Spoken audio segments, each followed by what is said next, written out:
Thank you for tuning into the Back Page, episode 4. It is September 27th, and I'm your host, Collin Crisp. I'm Carter Sims, and today we'll be going through our usual Hayes Sports rundown, talk about the latest action in college football from the past weekend, what's going on in the NFL, and then I'm going to get a little bit of time to ramble about soccer at the end. In Hayes action recently, last Friday, football defeated Kilbourne 31-0. Last night, Lady Pacer Volleyball picked up a win after coming back from being down 2 sets and won in the 5th set. Last night, Lady Pacer Soccer won 3-0 against the Sales, and on the weekend, boys soccer dropped a game 4-2 to Grandview Heights. We usually start by talking Buckeyes and the college football segments, rather it be the most notable game of the week nationally or not. But this week, it was inarguably the most national scale game, as a top 10 thriller, 17-14, Ohio State wins it in an instant classic in the final seconds. What was your first thoughts watching the game?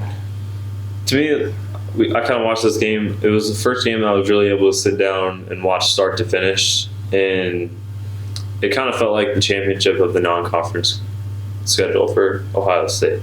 And I think you saw the progression from Indiana to now. This is kind of the game that we talked about in the weeks prior, looking ahead.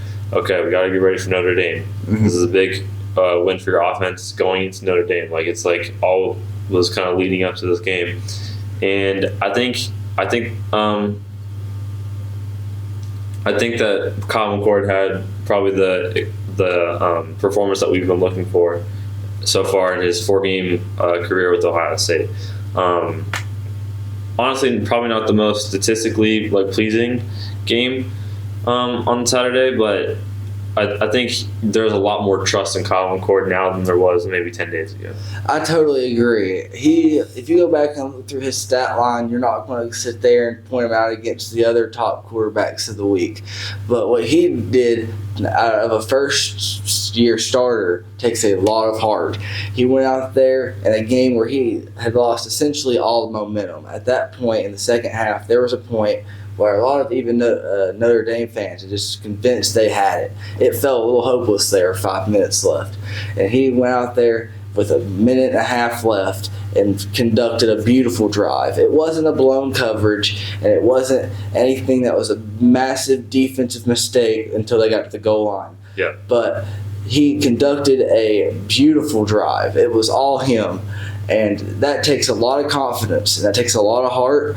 And I think that it shows that, if anything, he's a fighter. That was something I loved about C.J. Stroud the last couple of years, was even in his worst days, you could see he had everything out there on the field. Yeah. And you saw that in McCord. And that is a confidence-giving win. We don't see a lot of first-year starting quarterbacks get a win like that on the road this early into their career. Yeah. This should boost his jump start from year one. If he isn't significantly more popping off in the next month or so, I'd be stunned. Yeah, and I hope that Marvin Harrison Jr. doesn't have any lingering issues from his injury absence for probably a few snaps there early in the second half, after he was kind of on the fall out of a block. But I think all around the offense looked pretty smooth. Kate Stover obviously had a huge performance on Saturday. Travion Henderson was very dependable. So I think the pieces are starting to come together for this Ohio State offense. And then defense, you hold 27-year-old man at quarterback, and that offense to a low-scoring game, that's really all you can ask for from your defense. I agree 100%. I think that before we get further into the takeaways of what we get from this game, we should just sit back and appreciate how great of a game it was. For Ohio State, we've been talking about in weeks 1, 2, and 3, instead of just we got to win this game, it was we have to show we have a better offense. Yep. We have to show our quarterbacks making progress. For Notre Dame, they've had the same issues. We got to show that we're a well-rounded team. We got to show that we're not just a top 25 team, but we're a top 5 one. We need to go in here and be dominant. And there's been kind of objectives, side missions along with the games that we've been playing.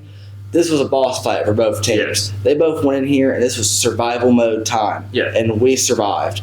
I think this is a huge win just from that regard, but also because it was so close. If it was survival mode time and the survival looked easy, then it would have not have been as fulfilling. Yeah. But we get to the fourth quarter, and it was super back and forth, and the momentum kept swinging, and there were multiple goal line situations that determined the game. And it was just beautiful to watch. There wasn't one position group besides maybe the Notre Dame coaching staff afterwards that I'm sitting there like, oh, well, they didn't put everything they had in it. Yeah, 10 men on the field in the last play of the game was rough. That's brutal. The script writers really screwed over Marcus. And it was kind of funny because throughout the game, like on the internet and social media, like people were going for Ryan Day's head. Mm-hmm. And by the end, I mean, it was the Notre Dame coaching staff that kind of was incompetent in the last play. And to be honest, in the post-game interview, Ryan Day was pretty fired up about what Leupold said about, like Ohio State's not a tough football team and all this stuff. And I mean, to be honest, I didn't even know that those comments were made me either. Before the game. But, Google them afterwards, quick YouTube clip, and I was all on Ryan Day's side. Like, 100%. obviously Leupold's a legendary coach from Notre Dame, but, kind of removed from that scene now, so I'm not sure why he was critiquing another coach's program like that. But did you see all the response that Lou gave? No, I didn't. So he talked about how he stands by what he said because Notre Dame played the better game. And I think that's just wild. It was a really interesting response. That's fine, but I mean, that's not what the scoreboard is totally. for. Like it's not about who plays the better game; it's who scores some of those points. So, no, I think all around, kind of a gritty, tough win for Ohio State. And what sucks is they're not going to be tested for a little bit now because look around the Big Ten, and obviously you can be surprised by anyone. But really, Penn State and Michigan are kind of the two, top dogs left in the Big Ten right now. So it'll be interesting to see, can they, keep building up in these other games as they, obviously have premier opponents down the road, but want to keep improving, kind of like we saw in the trajectory of the last 4 weeks across the Big Ten schedule. 100%. We have the bye week, and then we have Maryland and I think Purdue. So we still have some time to gradually get into the Big Ten part of our schedule. But talking conferences and the ACC, we've talked about how it's been a wild west out there for a couple weeks in a row now. And the big noon game for the ACC really showed that off as number 4 Florida State survived another thriller. Last week it was against Boston College. This week it was against a more formidable opponent with Clemson with an overtime win where Florida State never led in regulation. It was a blast of a game. Yeah. I mean, like you said, we've talked about the ACC kind of being up for grabs now, and obviously there being kind of a changing of the guard there. And Florida State hasn't looked great in the past few weeks, but does this win kind of do anything for you as to what you think the caliber of the Florida State team is going forward and possibly winning this conference? So, the weird thing about this game is I watched them make this big comeback with an injured quarterback, and afterwards I still don't know. I don't know who the Florida State team is. There are some teams that I think right now we 100% know who are, or at least have a good idea of it, like in the Oregon Ducks. Yeah. But with Florida State, I don't know. They opened the season with destroying a top 15 SEC team, and then they barely beat Boston College as a 28-point favorite. And really, if it wasn't for a few really bad penalties, Boston College probably wins that game. And then Clemson just choked that game away Saturday. And that's not taking away any credit from Florida State because they kept fighting the whole time. And if they quit fighting, then they lose the game still. But Clemson really threw that game away with a fumble in the fourth quarter, and it just all fell apart from there. So I don't know. Is Florida State the team we saw destroy LSU, or are they the team that we've seen just barely get over these hiccups the last couple of weeks? I think that they've been inconsistent, and I think we need more data. Yeah. So we'll just have to look ahead on them. But if anything, the one thing I take away from this that I can be 100% confident in is that team is never out of it. When all the momentum is in the other team's favor, we saw this against Boston College and Clemson. All the momentum is just against them. They still find a way to grab it back. Yeah. They can take some haymakers. Now, can they deliver them? I'm not sure, but they can take them. Yeah. Speaking of teams delivering haymakers, Oregon, Colorado, I think on Saturday was kind of the first time that we've seen Colorado really just look outmatched completely, and obviously Oregon, won in a rout. and it kind of reminded me of when I was younger and Florida State and Oregon played in the college football playoff, the first one, and it was like a trendy thing to say that like Oregon scored again for the next 3 days. Like that's how I felt watching this game. It was like they score a touchdown, I'd go up to grab some chips from the kitchen or something, and they already scored 14 more points by the time I was back. Totally. This game wasn't supposed to be super close going into it, and then it never was. It was supposed to be a blowout, but I don't think that anyone had this in mind. It was a historic performance by Oregon. Yeah. But I don't think that this is a Colorado problem. We all went into this game with our eyes on Colorado because they're the team that we've seen less of. So we're all going into like, what are we going to learn about the Buffaloes? But I don't think we learned much about them besides they're not Oregon. And that's not exactly like a terrible thing for a first-year head coach. I've said going into the season, I think Oregon has one of the best teams in the country. They have a Heisman at Bo Nix, Heisman candidate, sorry. And they have receivers out wide and a really physical O-line. They're known for their lines of scrimmage. Yeah. And then their corners and secondary is really good. They haven't had a team have a significantly good passing game on them since Georgia, the last time they played them. And I think they just have a really good, well-rounded team. And out of all of those really good ranked teams out in the Pac-12, I think this is your best one.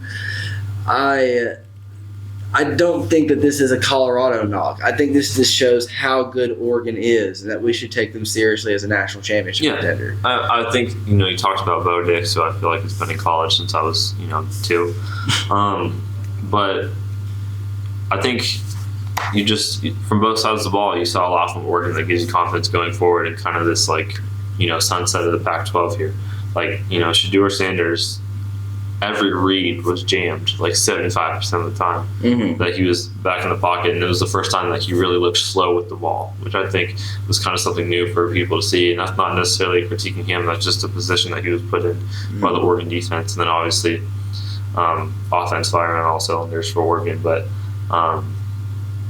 like you said, I don't think this is a game where you throw away Colorado just yet.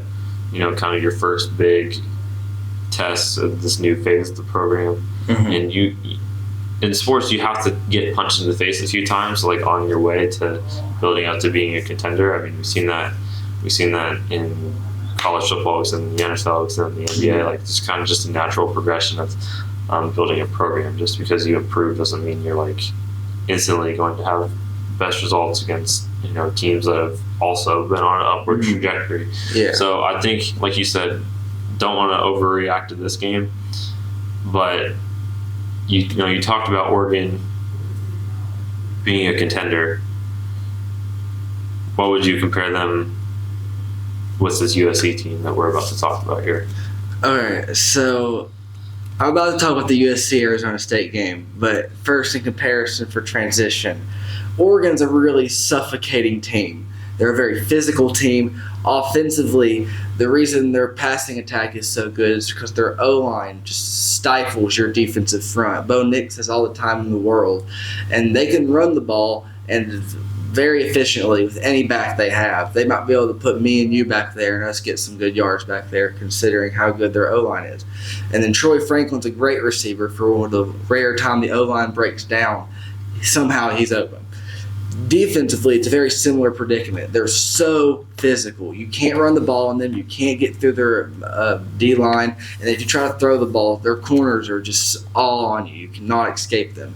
I think USC has the opposite problem. I think that they're not physical enough. They have the same critiques that I said about Ohio State 2 years ago when we saw them get decimated by Michigan. That they look like they're a lot of skill, they're a lot of flash, but defensively, they do not have the physicality to compare to an Oregon in that regard. Yeah. If Oregon and USC played tomorrow, I'd say Oregon spread all the way. And luckily, they didn't play last weekend, and USC looked obviously like a big-time team against Arizona State for some of the game.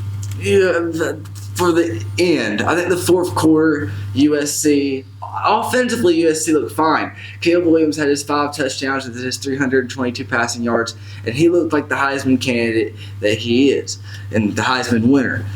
However, this game was never supposed to be close. Yeah. Ever. There was a 35-point spread on this game for a reason. There's a reason USC dropped 3 in the ranking after this game, and it wasn't because other teams were passing them. It's a really bad performance. Yeah. Arizona State is one of the worst Power 5 teams I've ever seen. Like this, and I love Arizona State. They have some of my favorite alumni out of there in the journalism world, and it makes me root for them. They also just have a fun program and a cool college. I like their team. Yeah. But this is one of the worst Power 5 programs I've seen in a while. Yeah, and no offense to Arizona State or anyone planning or going there, but they kind of have this reputation of letting a lot of people in, and I like to see that's the similar approach that they took with their defense this year.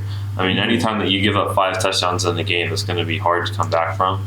And obviously, by the end, it was kind of sorted out for USC. Mm-hmm. But, just when you have that faulty of a defense, it's hard to stay in games like that. Totally. Like early in the fourth quarter, they were still in this game. It was anyone could have won this game.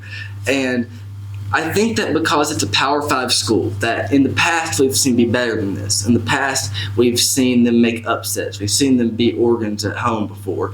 That we're kind of giving this a little bit of leeway. We're seeing this USC game and we're giving them a little bit of grace. But if we put this Arizona State team in a group of 5 teams uniform that is of similar caliber. And I genuinely think that Arizona State and like a New Mexico or Hawaii or a San Diego State, those teams are of similar caliber right now. Strange right now. We saw Fresno State they beat them 29-0 in Arizona. Arizona State is not that good of a team. And I think this is just a one-year thing. I don't think they'll be this bad perennially, but this year is a rebuilding year for them, and it's a deep rebuild. So if we were to put San Diego State on that field instead, we just put all of Arizona State's players in San Diego State uniforms, and then we replay that game exactly how it was. Everyone is freaking out right now. Alabama played USF, and it was the exact same spread. And USF's a group of 5 team. So whenever everyone saw that game go 17-3, everyone freaked out. Indiana is a Power 5 team, and we were favored by 5 touchdowns on the road to start the season there, and everyone freaked out when Ohio State put up 23. But Arizona State is in the middle of a thrilling game in the fourth quarter with a top 5 team, and no one's talking about it. Yes. This game was a terrible look. And Lincoln Riley has this reputation for not having good defense, and if this is the defense he has the rest of the year, this is not the year he fixes it. I mean, we just talked about it, like Oregon looking like more and more every week like a title contender, so it'd be interesting to see how that sorts out in the Pac-12 and kind of its final year of this structure.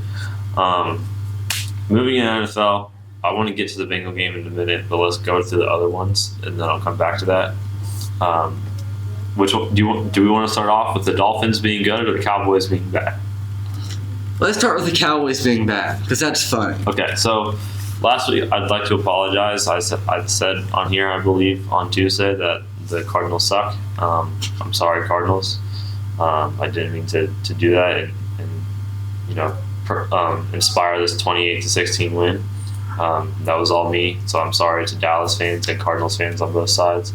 But no, seriously, I think we talked about USC and kind of being concerned of how they played during the game. Mm-hmm. Do you feel that way about the Cowboys, or is this kind of just a one-off thing? Because I've seen varying levels of concern about this Cowboys team in a post Diggs injury world. Well, to me, this game's a coaching issue. The start to finish. No one grabbed this game by the throat. If you go back and watch this game or you watch the positions, I would argue the most dominant position on the field was the rushing game of the Cowboys. Tony Pollard had a great game. But besides that, there was no positional battle where it was just all Cardinals. Yeah. Besides the coaching. There were so many miscues with the Cowboys, a bunch of penalties, and it wasn't even turnover-esque things. It was just little dumb, bad play calling things. And the Cowboys can't keep doing that. And you ask me if I think it's an outlier or if this is something we should be concerned about. Well, the margin for error in the NFL is much smaller than in college. And so even a little thing like this, just the little play calling things that the Cowboys mess up can change a game massively, even against the lowly Cardinals. But they got to make it an outlier. I don't think that you can predict if there'll be a bunch of coaching issues down the line this early into the season. But if it's not an outlier, then this season may already be derailed for the Cowboys. But if it is an outlier, this is a one-time coaching issue thing, and they learn from here and they keep getting better, then it's not an issue at all. Yeah. And it's just a one little trip up in the road. Cowboys every year, part of it is just their history and how big of a fan base they have, but they're kind of viewed as a title contender year in, year out. They just lost to Josh Dobbs, quarterback. And so I think That's bad. I think so many people were high on the Cowboys defense. It feels like yesterday. And now, you can't get the ball back and control possession in the fourth quarter with Josh Dobbs, a quarterback. I think that's just a tough position to be in and have confidence going forward. And obviously, Dak Prescott obviously receives a lot of criticism on his side of the ball. And so I was honestly a little high on the Cowboys earlier this year because I thought, okay, now they have the defense to compete. That's something that we've seen be consistent with at least conference championship teams in the NFL throughout the years. So defense is really the backbone of championship teams. Mm-hmm. And so, yeah, I think I'm kind of different from you where I think this is a bit of an outlier. And obviously there's concern, but I think going forward, you start to be a little more cautious about this Cowboys team. And I still think that they're going to be okay going forward. But you look at their division right now. We talked about this earlier. Move Washington aside, Giants and Eagles. That's already 4 games right there. It's so critical to getting a playoff spot that if you don't control those games, and leave the rest to kind of the field. We saw them play the field this weekend. Yeah. I don't know how much longer you can kind of have confidence in the Cowboys that they're going to be in at least, divisional playoff round. Well, I'm not going to sell on them yet. I don't think that they're worth selling yet. This was a team I was buying week 1 and week 2. I have their defense in fantasy, so that's enough for me after seeing what they did the first 2 weeks. But this one game's not enough to make me sell them, but it is enough for me to cautiously watch the red flag I saw and see if I see it again. Yeah. Because if we see it again, and there's a 3 strikes you're out situation with the coaching, then we sell. Yeah. But I still think that this is a team that we can, because I think that this is still a national Super Bowl contending team. Their defense is just indisputably really good. There's just coaching issues to the game. I don't think that that's a defensive problem personnel-wise. And then offensively, they're already inconsistent, but defensively, we can give a little bit of that. I still think that this is a team that we should have faith in playoff-wise until we at least see them trip again. Okay. I'm going to shift views completely to a Dolphins team that scored 70 points and, kind of played college basketball this weekend. This game is hilarious. Game is hilarious because you look at the Dolphins right now, and for so long we had talked about, is Tua the guy? Is he even better than Justin Herbert? He's not better than Joe Burrow. Is he better than Justin Herbert? Okay, he's 3 in this draft class, and year after year, it seems like we've been getting lower and lower on Tua, whether that's an injury thing, whether that's an accuracy thing. There's always something that we've had to be negative on Tua Tagovailoa, and he played a perfect game. Yeah, I agree. There's a lot of argument about if it's Tua or if it's the pieces around him. And to me, looking at it, I think it can be a little bit of both. Do I think Tua is that caliber of quarterback week in and week out? No. Yeah. But do I think that he is really essentially perfect at utilizing all that talent around him? Yes. He may be a distributor, as they call some of the quarterbacks that just hand the ball off all the time, but he's the best at it. Yeah. He's so good at it. And if that's how the Dolphins are going to run their offense and they're going to put up 70 points, then I don't think that we can knock him for that. And obviously the defense is a big part in that, but this offense looks like Madden. Oh, yeah. Especially on the rushing side of things. We talk about Tua having a great game. But Devon is a chain. I think so. Yeah. Devon Chain had 233 yards, over 11 yards per carry, and 4 touchdowns. Now that's mad numbers. And this, I don't even want to call him a second string running back, but the backup, Raheem Mostert, had 142 yards himself, 6.3 yards per carry, and 4 more touchdowns. That's some mad numbers. That's crazy. Yeah. So this game was like hilarious in the numbers aspect, and then you look at the Broncos, who traded for a coach and traded for Russell Wilson and just gave up 70 points to a team coached by a former ball boy of the team.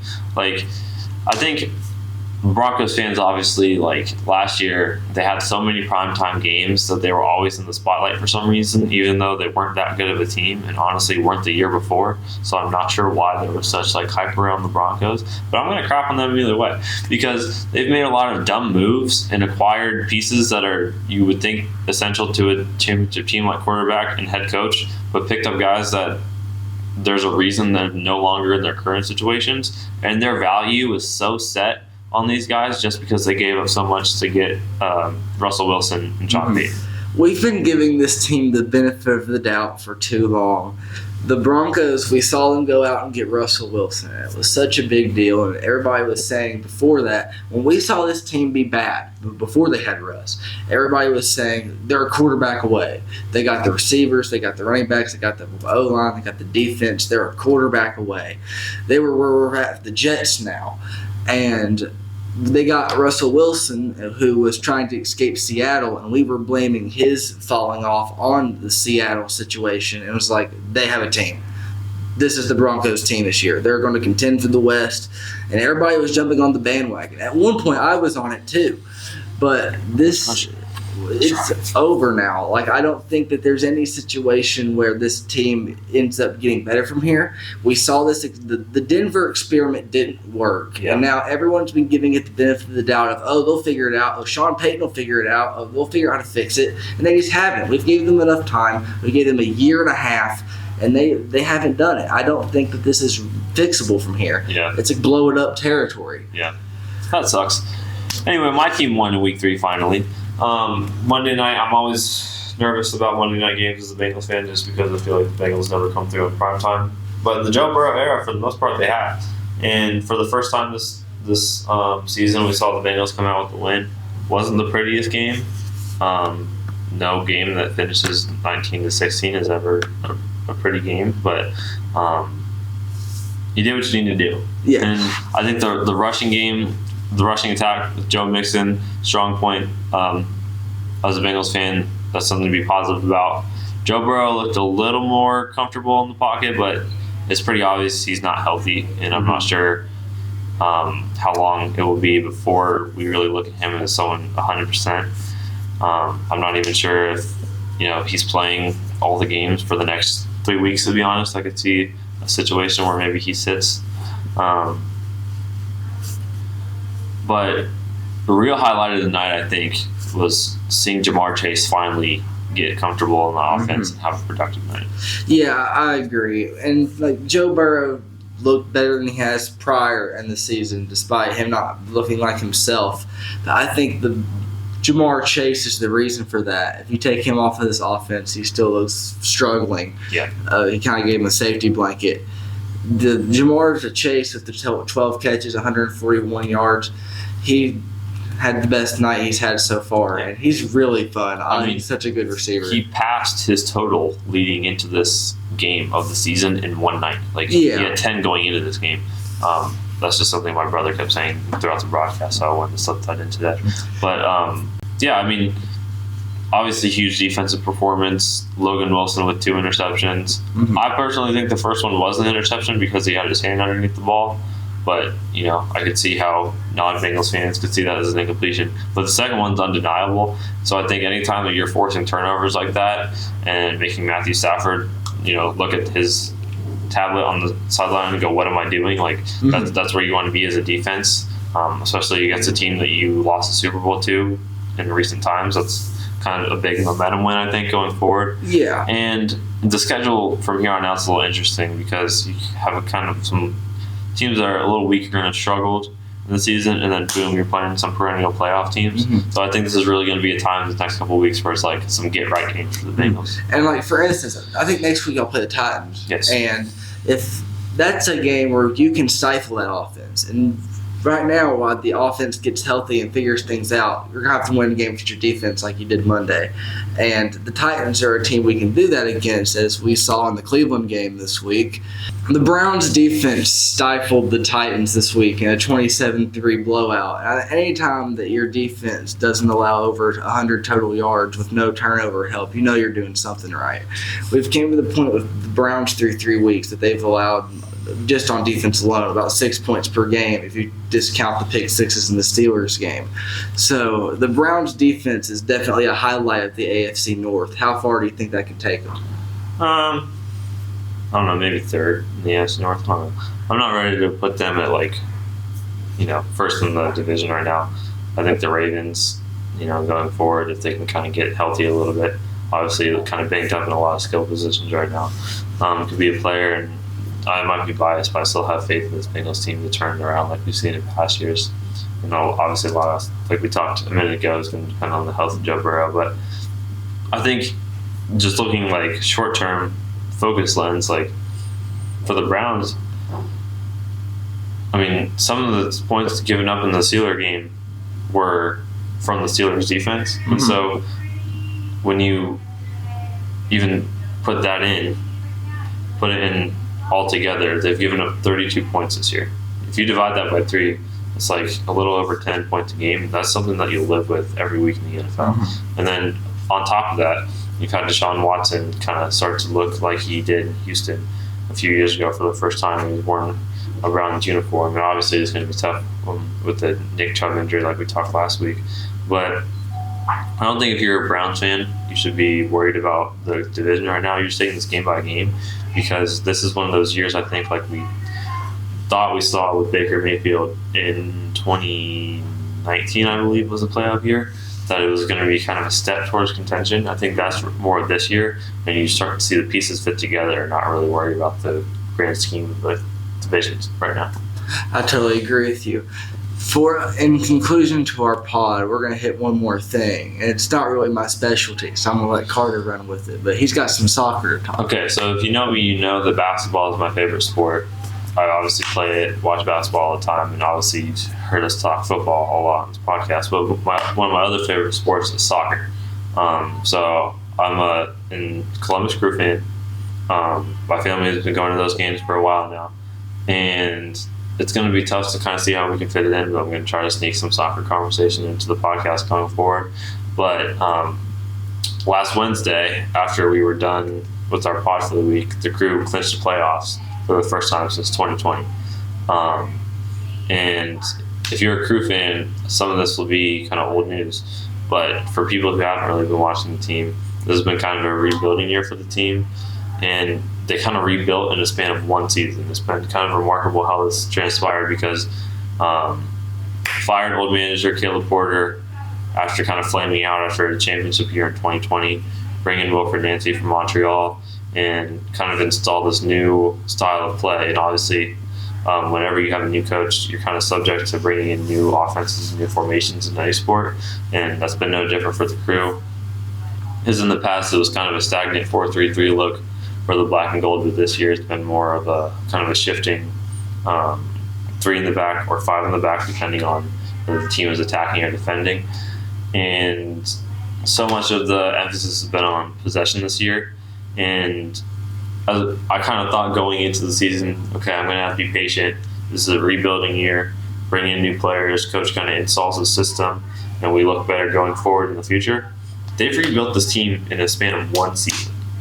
Almost completely flipped the roster, completely changed the style of play, completely changed the kind of the temperature around the club right now.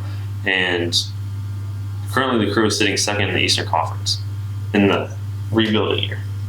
Well, no, third in the Eastern Conference in a rebuilding year.